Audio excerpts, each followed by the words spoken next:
The Topps Industry Conference just ended, and boy, do we have a lot of news to share. Topps gave out a lot of their big plans when it comes to their product releases later this year, including all of their plans for the NBA basketball officially licensed releases starting this fall and the NFL football releases officially licensed that are going to be starting next year. But beyond just product talk and talk of big chase cards that are forthcoming, they also shared a new scoring system for card shops as part of their ongoing effort to make card shops raise the bar of the experience they're providing. And they dropped a lot of new details about Fanatics Fest and more. And Teapot and I are going to sit down right now to analyze all of it. Let's get going.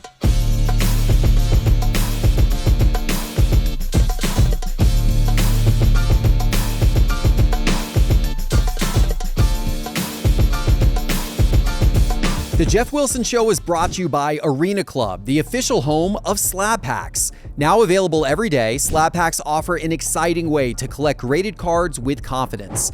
Plus, every pack comes with an instant offer to buy your slab. Don't miss out. Explore the latest slab packs and more by downloading the Arena Club app. Just search Arena Club in your app store and use promo code SCI20 for 20% off your first purchase. All right, Teapot, welcome to the show, sir. Good to see you. Thanks. I'm tired in a good way. Yes, we are both tired. We both spent the last couple of days at the Topps conference, and I got a whole page of things here to talk about. We're going to jump right in because I want to get going with this conversation quickly.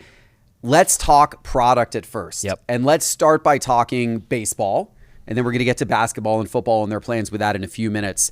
I wanted to start by saying they started the conversation about product in general today by talking about how they were trying to be more intentional than ever before about what the identity of every single product they were putting out was, and give each product a specific kind of purpose and some chase card elements specific to each product as well, and some new exciting chase cards coming out this year. They also talked about doing things like standardizing parallels across all of their products and across all sports, and standardizing their chase super short print insert cards with things like helix and crystallized going across, potentially multiple products. What was your takeaway? Before we get into the specifics about some of the baseball products and some of the others, what was your takeaway to kind of that opening strategy that they laid out? So the cadence was, them sort of giving us information and then occasionally having these little fireside interviews with some of the leadership team. And the thing I heard the most, probably more than anything outside of the word maybe innovation, was this idea that they're trying to simplify the collecting experience for people. They realize and recognize it's very confusing. And especially for new people walking in and they see all these products, and the products have a lot in them. They're like, what should I be wanting? What are these? And so to your point, they were breaking down these brand identities, saying, if you want finest, that's going to be more like a cutting edge design. If you want great photography, that's Stadium Club. If you're a rainbow chaser and you love the refractor, go to Chrome and Dynasty. And they laid these things out. I think that's very much what they're driving toward. More information on their website, easier to find it. How do I understand and learn about these products? And then continuing from there to educate and help people understand the nature of what they're doing and what they're manufacturing and why they should enjoy these different products based on what their interests are.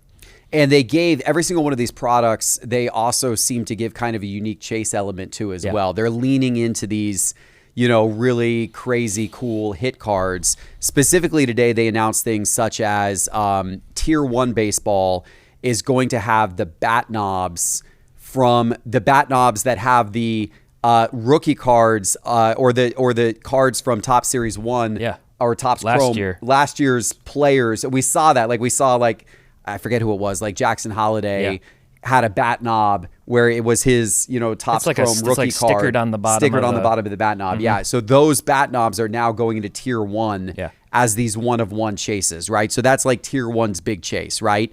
They talked about how Topps Chrome is going to get the gold MLB logos.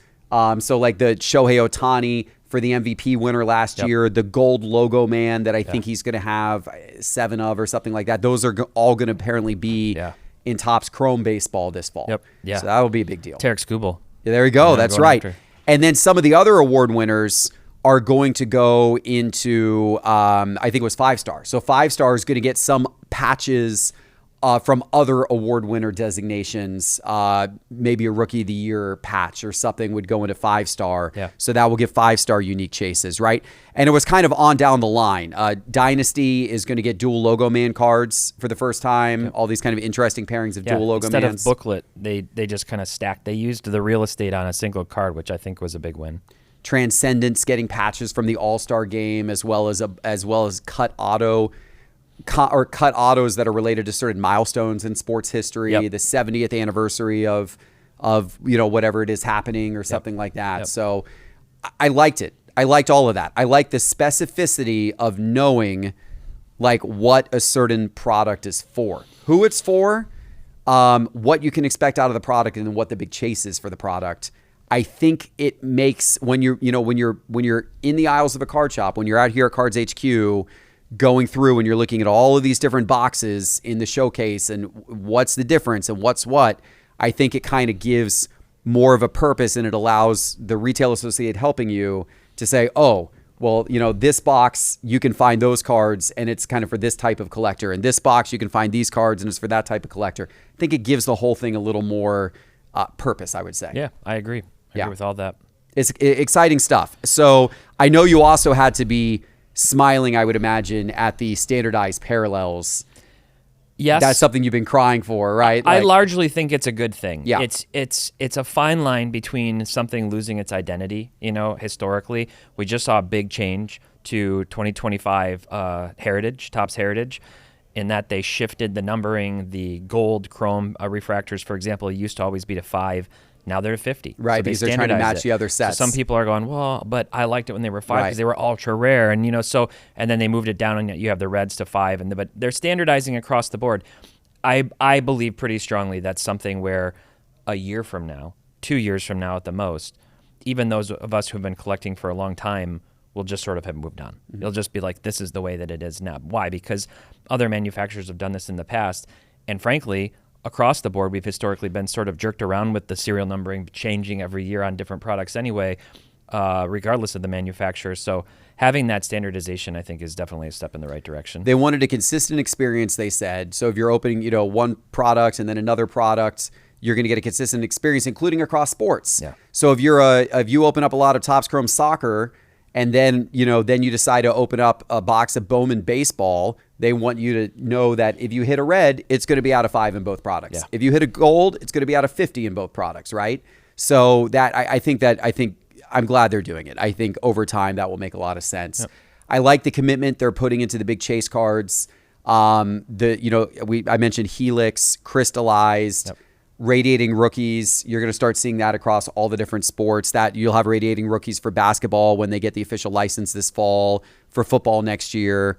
Headliners was a new kind of a cool one they introduced this year. It's kind of like the whammies that Panini has. It's the big head, cartoonish looking athlete, but I thought they were really, really cool. They designs. looked pretty cool. Yeah, it felt like they were really committed to trying to up their rare insert game, and it makes sense because that's the one thing that Panini does really well with the downtowns, the kabooms, and the color blasts, and Topps has been behind on that.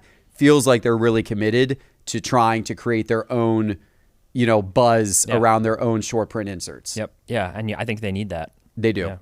Yeah, they desperately do. The other thing that stood out to me with baseball was the Bowman red rookie cards. That was maybe the biggest news coming out of the conference, I would say. It was definitely up there, yeah. And what these cards are is in this year's Bowman, 2025 Bowman, there's going to be certain, I think it's chrome, there's going to be certain players, there's going to be certain cards that the rookie card logo is red. Yeah. Instead of it being the normal color of the rookie card logo. And if you see a red rookie card logo, it means that card, if you hold on to it, could be redeemed at a later time if that player goes on to do certain things. Yeah. So I think it was things like if they win Rookie of the Year, and you have one of their red rookie card logo cards, you can turn it in for $100 of Fanatics credit. Yeah. Fanatics credit, by the way, can be used on Fanatics Live, it can be used on Fanatics Collect, or it can be used on Fanatics.com. So you can buy cards on Fanatics Collect or buy into breaks on Fanatics Live with the credit. Rookie of the year, you redeem the cards. I think you get $100 per card. But then if the player if you choose not to redeem it and hold on to it, if the player goes on to win MVP or Cy Young, it's now a $300 redemption. If they win 2 MVPs or Cy Young, is $500. Yeah. If they go on and become a Hall of Famer, now you got to hold that card for a long time. Yeah, that's quite the hold time. Inflation, I think, would almost level out over 25 years. But it was $1,000. Yeah. So $1,000. Yeah. So if you really feel strongly about someone and you want to hoard their, Bowman Chrome red rookie cards and just sit on a pile of them and then hope they make the Hall of Fame 25 years from now, maybe you buy 50 of them, maybe you got $50,000 in Fanatics credit 25 years from now. So it's a little long time to wait, but it was. I thought it was creative. Yeah. At first I was a little uncertain about the whole thing, but as they explained it, I was like, I think some people are really going to enjoy gamifying this. It almost brings a little bit of a fantasy sports element to card collecting. Yeah. What did you think? I liked it. I know there's been some critics already. I don't really understand why, to be honest. Like, at best, you could say, I don't care about this or whatever. But, to me, it's another chase. It's another thing that you can hit. And they did say that these cards are going to be, I don't think they stated pack odds, but they're not going to be ultra rare. So it's similar in the same vein, sort of has the MVP buyback feel to it. It's like, it's another thing that's cool. It's not another parallel. It kind of is, but it's something that I can actually redeem, like for real, cash value, basically, as another hit. I think it's cool. I think it's a really fun idea. I thought it was fun too.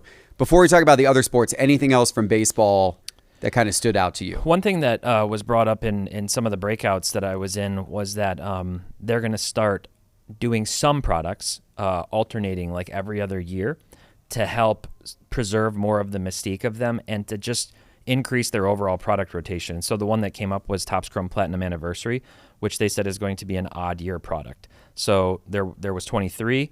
There will not be a 2024 Topps Chrome Platinum Anniversary. There will be a 2025. And right now, that's the only product that they like concretely pointed to. But they said there's going to be some that it won't be their staple flagship products, but certain things will go into an every other year hopper. The downside of that, of course, is that there's no Ellie or Paul Skeens Platinum Anniversary rookie card. Personally, I'm not sure they need any more rookie cards. They have a lot of them. So as they're looking to introduce new sets that they're continuing to develop and design, this is a great way, I think, for them to keep some of the stuff rolling on every other year. I like it. I actually like it a lot. Yeah, cool. I guess I'd be interested if they do sets like once every 4 years, kind of like the World Cup. Like maybe, I guess you get the World Cup set once every 4 years, but so that's a bad example. But like if they have a football set that they decide to only do once every 4 years or something like that, and then make it a really big deal when it comes out. I like they talked a lot about commemorating milestones, and they've been doing that. You mentioned the cards for 70th anniversary of this or 75th.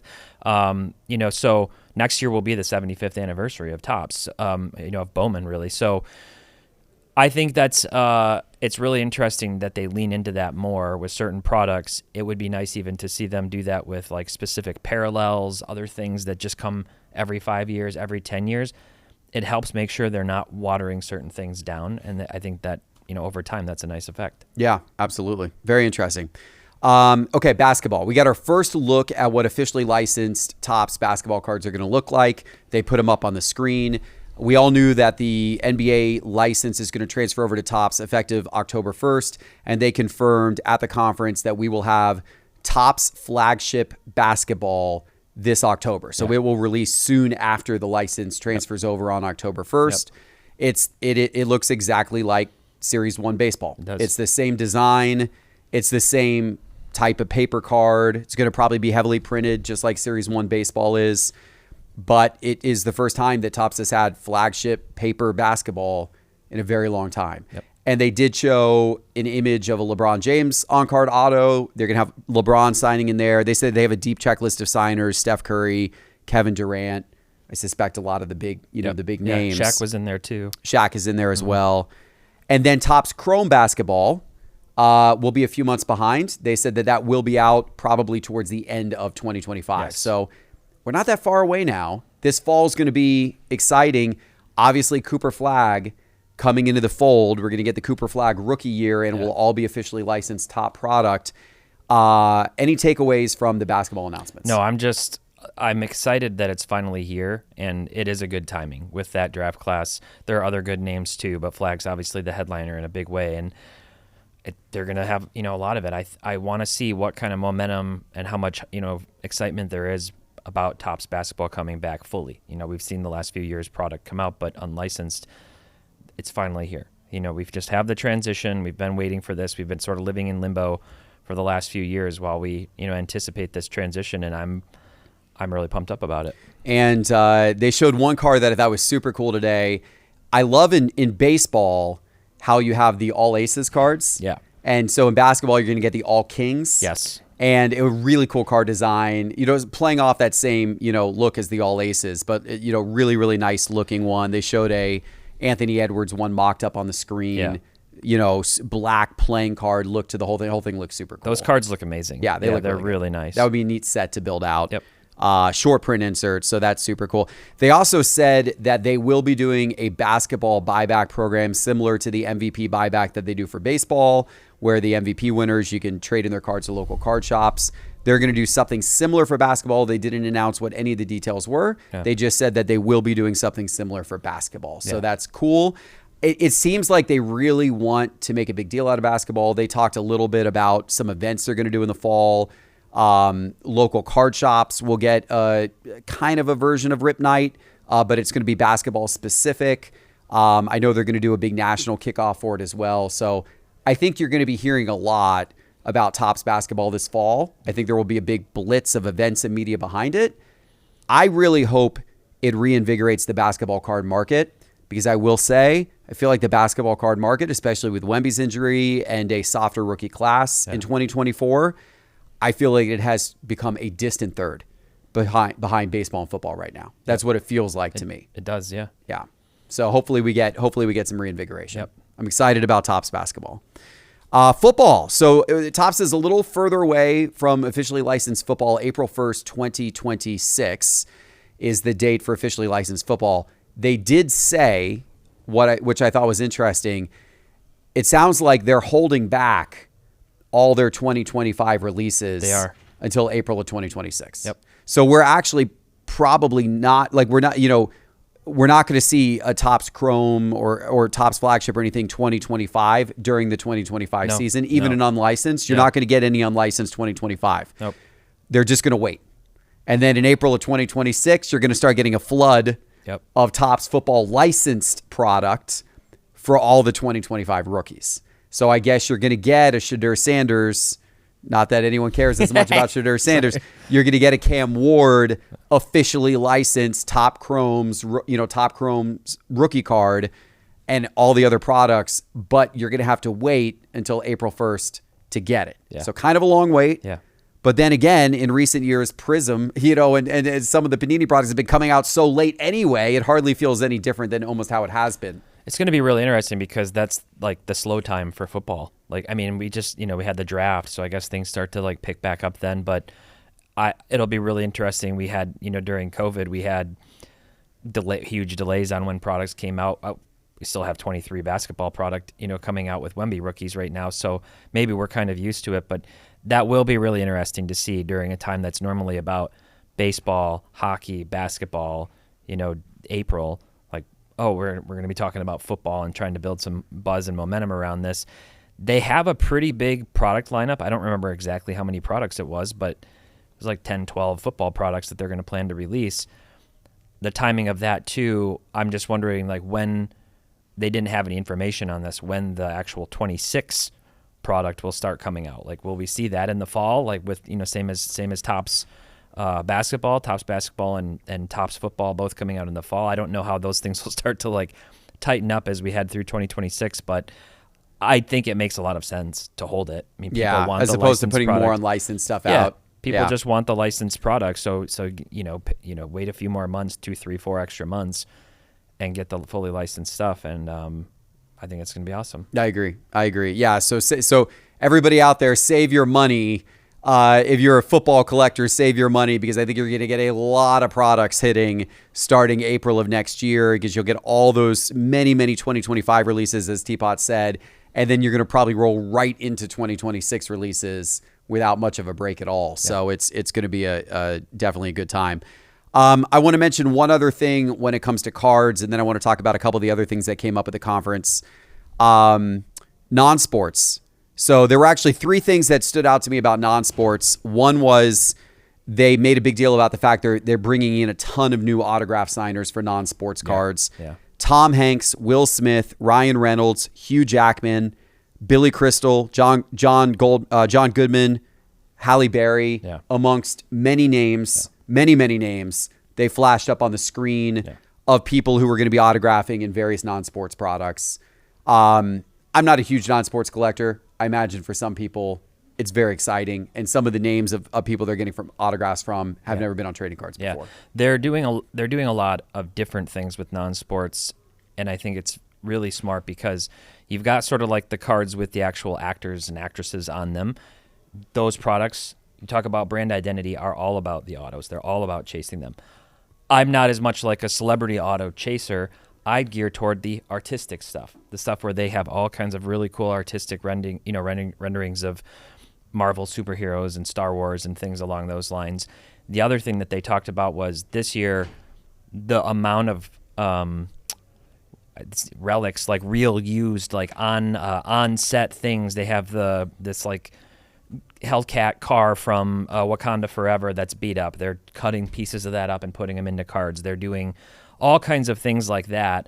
They said we want to get as much away from these manufactured relics that we've historically seen in entertainment cards and into things that people have actually used, whatever that looks like. I mean, I can only, maybe there's going to be like microphone pieces or who knows from stuff. So, and when you think about that world, the music industry, the film industry, that's a whole different area that has as much or way more potential even than sports does, honestly, just from their perspective and all those different IPs. So they've built relationships with Disney. They're working on other entertainment, companies and continuing to just look at what's coming out. There's going to be Dune cards. There's SpongeBob. SpongeBob was a big. Which some people, I don't care about that, but I know some people are going to go nuts over SpongeBob. Yeah, half of our office. I show my age when I have no idea what SpongeBob references, but so it seemed like they've put a lot of thought into that and how to differentiate that and satisfy what is typically a pretty distinctly different customer base from like the sports card world. Yeah, it's going to, and they got a lot of releases, a lot of Marvel releases, a lot of Disney releases. Yep. It's going to be fun to see what they do with them, and including the final thing I'll say on non-sports, the one set that I'm probably actually most excited about and I'm going to be a buyer of, the Disneyland 70th anniversary set.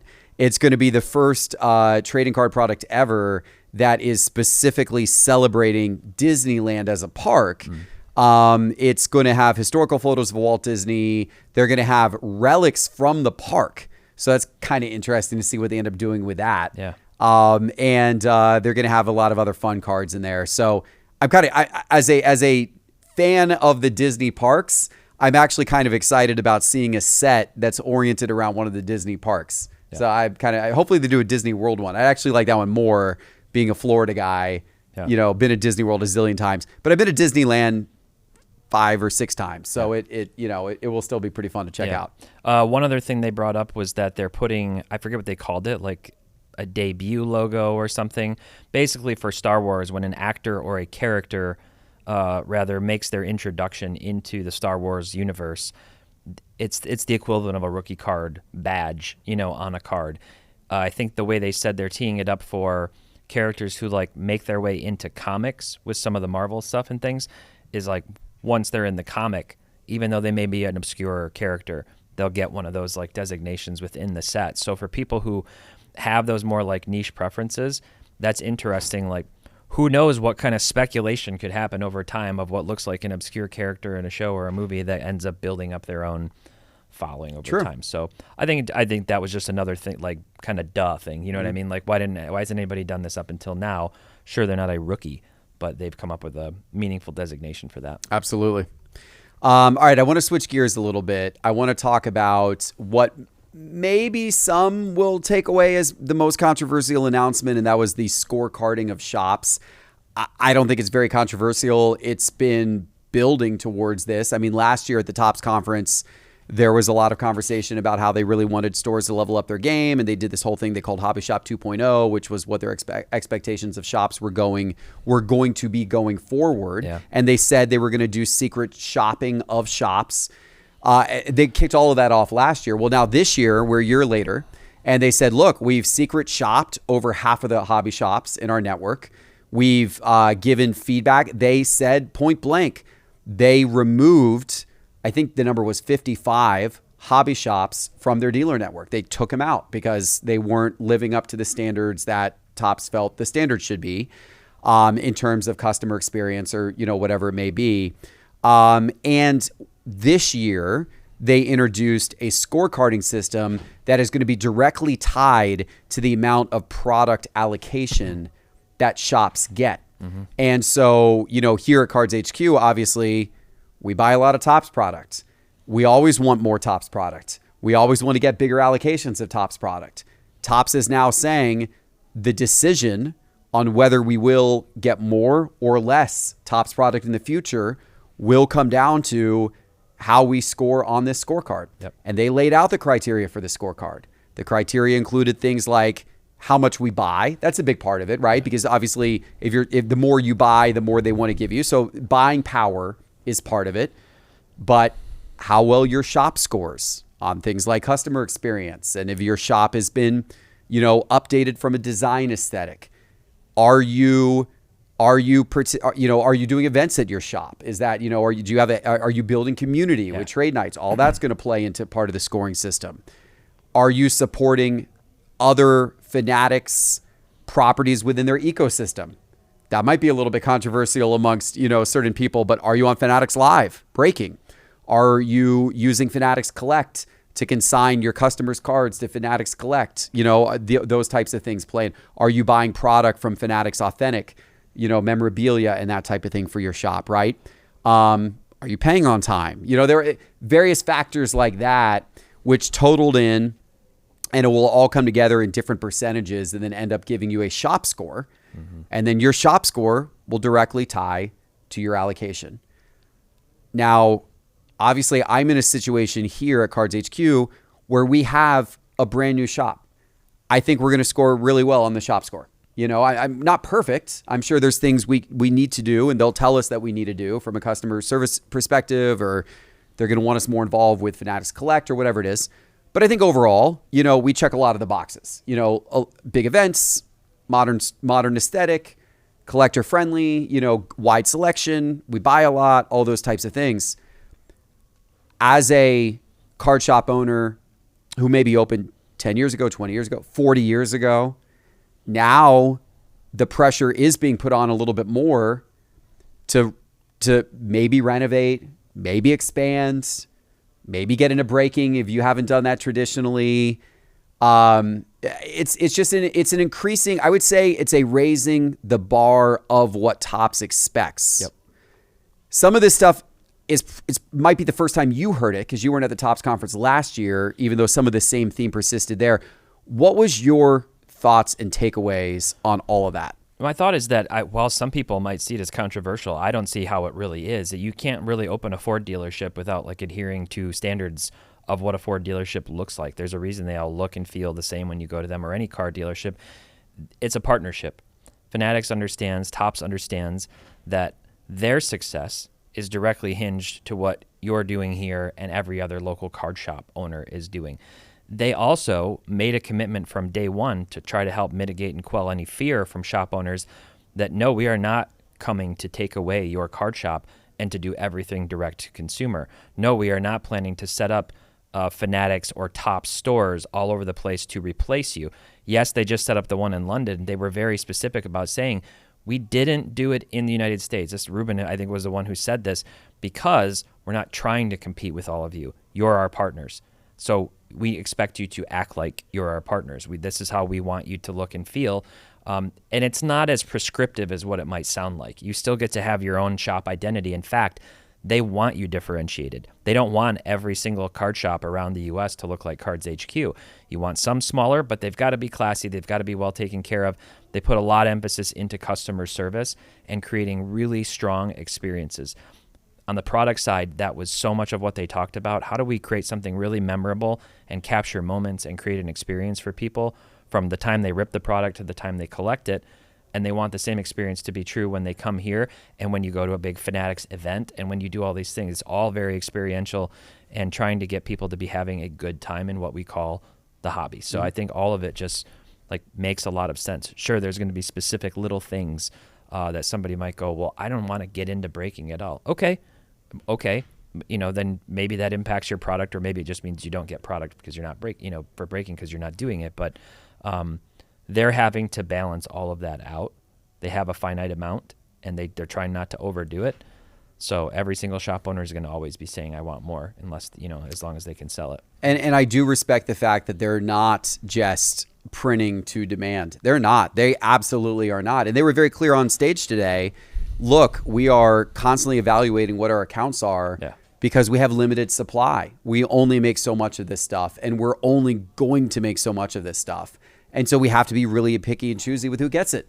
And we want the people that are providing, that are adding the most value. It's all about adding value to the collector. And showing commitment. Showing commitment and adding value. The stores that are adding value to the collector by providing a really good collector experience, those are the stores that are going to get more rewarded with more of the product. Yep. It makes sense to me. I get it. I understand why it's controversial to some. I understand, some listening love the nostalgia of the dusty old card shop around the corner that has the wood paneling that has hung on the walls of that card shop since 1983. I get it. There is nostalgia in that. It's cool, but it's not what Topps is looking for going forward. You create like a nostalgia room if you want to do that. Yeah. Maybe have a little space in your shop. Maybe. Topps wants throwback corner. Clean and welcoming and modern and inviting and collector friendly and friendly to the new people getting in. Yeah. Friendly to the new people, not intimidating, not an overcrowded store with stuff piled to the ceiling and a lot of boxes, and you walk in and you're like, what is this? Like, nope. They want the new people to come in and feel like they're being well served in a welcoming environment that is a fresh environment for them. That's all they're asking. Okay, let's move on. I want to talk about Fanatics Fest. That might have been the other piece of news that I thought was kind of interesting coming out of the conference overall. Bigger this year. They seem more committed than ever to Fanatics Fest. 40% bigger. Double the number of athletes. 30% more car dealers. Seems like they made a lot of optimizations to make it better. I think they said 230% more ticket sales than this same time last year. That's a good sign. Yeah. I don't know. It kind of got me excited about Fanatics Fest. What did you think about that discussion? They showed a map that they're going to be distributing the hobby, the dealer tables more throughout the center of the layout this year. I wasn't there last year, but I know that was one concern, was like, this was supposed to be a big exposure event to the hobby. And from what I understand, many of the dealers were just sort of like tucked into a dealer area with the rest of the experiences going on everywhere else. So having them spread out just makes a lot of sense to me. It's like, oh, good. I just watched, The Rock, pile drive somebody or whatever. And now there's cards here of somebody with a WWE, station or something. So I think that's a big part of their focus this year is we're doing this for a reason. It's to have a great event, but it's also to help drive and increase overall exposure of the sports and trading card industry. So a lot of lessons last year from their first stab at it. I think overall it was very well received, but their leadership team acknowledged that while they saw it as a really positive event, there was just unlimited things that they knew. They're like, this year we're going to fix this. We're going to fix this. There were like VIP concerns last year and things. So round 2, I think, is going to be, obviously, like you said, bigger and better and just probably a lot more efficient and buttoned up from whatever, last year may not have gone super well. I'm excited for it. I mean, I really hope it's a successful event. It's a lot different than the National, and clearly they are leaning into it even more so being different from the National. Like, it's clearly, when it was first announced a couple of years ago, people thought it was a threat to the National. We even speculated on our show, is this a threat to the National or is this something totally different? I think the answer is quite clear now. This is something totally different. This is not in any way, in my opinion, competing with the National. It instead is fulfilling a a whole new category need, which is a way to get the casual sports fan an incredible fan experience and get them connected to cards and collecting while experiencing the whole entire event. I really hope it's successful. They're definitely stepping up their game this year. I hope it really pays dividends in terms of more people attending and the people attending having a really great experience. Yeah, absolutely. Yeah, it's going to be exciting. Okay, final thing. This was your first Topps conference. So just kind of set the stage here to wrap up for people who may be listening and kind of curious about, like, what was this like in general? Like, your first time going, I don't think you knew really much about what to expect or much about what this was going to be like before you showed up. I've been to a few of these, so I obviously kind of had an idea. But what was your just kind of overarching takeaways as you look back on it? Yeah, so the setup was like Sunday night was mostly just like a mixer and getting to know people and meeting other dealers, and that was very interesting to talk to people. How long's your shop been open? What's it like? Where are you? Just that connectivity piece was really, really interesting. Also gave me some things to add to my saved Google Map destinations when I travel around the U.S. So that was a lot of fun. What stood out to me Monday was, they gave us a lot of information in the morning and a lot of overviews, and they talked about the scorecard. And then they had those breakout sessions in the afternoon, which to me was a testament that they're giving the scorecard, and then they're saying, hey, if you need help, we understand it's intimidating to implement a digital point of sale. Like, here are some solutions. Here's what we see people have the most success with. Are you low tech? Use this one. Are you more high tech? Use this one. Pros and cons. And we've got people who can help support you, and we can help connect you with other dealers who have had success doing these things. And they had a whole list of breakout sessions like that. How to hire and train people, theft and, bad debt, whatever, loss prevention. And so to me, that was like another proof that they're not just coming in very prescriptively and going, we expect you to run a really tight ship. They have actually trained people on their staff, or rather those people have gone out and spent time in shops to learn what it takes and what it means to be a local card shop owner, to then be a very valuable partner and resource, like a consultant almost, to all of these shop owners. So that was very encouraging. And then, to get to go, and we had a great, time last night, just going out again, kind of in a fun event. And then today was all about the product reveals. And that was probably, I understand why they saved that for last. It keeps you very engaged, and everybody's kind of waiting and holding their breath for that. Last year, they did the product reveals first. Okay. It was the first thing.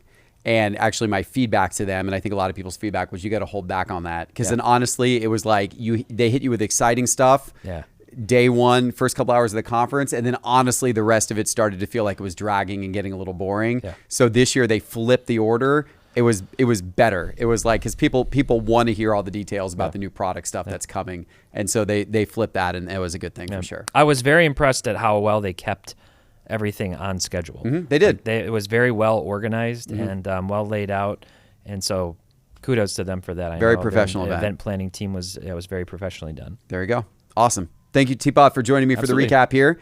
Hopefully everybody out there, hopefully you got a good sense of things. It was an exciting conference. It's an exciting time for the hobby. I'm really, really excited about the years ahead and seeing where all of this goes. So glad to have you along for the ride. And just want to remind you to make sure you're subscribed to these Geoff Wilson Show episodes everywhere. We are, of course, on YouTube under The Geoff Wilson Show, but also on Spotify and on Apple Podcasts. So subscribe everywhere so you can listen to the show on the go. Thanks for watching. We'll see you soon with our next one. Take care.